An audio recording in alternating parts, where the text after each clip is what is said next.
जी बिल्कुल, जो बोनाफाइडी है मैन्युफैक्चरर सप्लायर की, वो तो पहली चीज़ होती है जिसको मद्देनज़र रखा जाता है।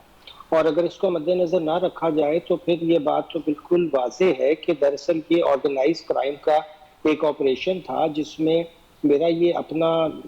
व्यू है कि जो इलिसिट मनी थी, असल में उसको पाकिस्तान से बाहर जाकर एक बिज़नेस की लेयरिंग करके फिर उसको दोबारा से आपको बिज़नेस के अंदर जो था वो उसको व्हाइटनिंग में शो करना था। चूँकि यहाँ एक सहूलत हासिल थी कि इस पे कोई ड्यूटी नहीं लगेगी,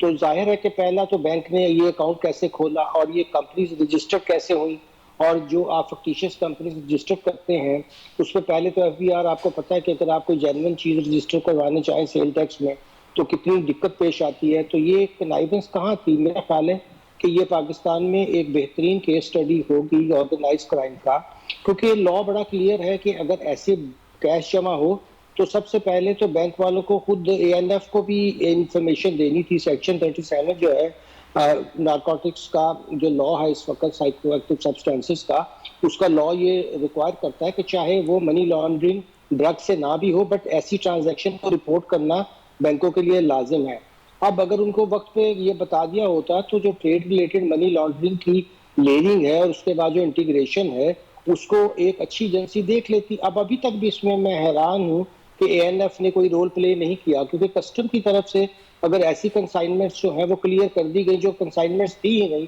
क्योंकि ये सही फरमाया अजीज निशीद साहब ने कि अगर इस तादाद में हमारे पास सोलर पैनल आए होते तो वो कहीं इंस्टॉल तो होते और वो फिर उसकी कैपेसिटी हमारे सामने आती।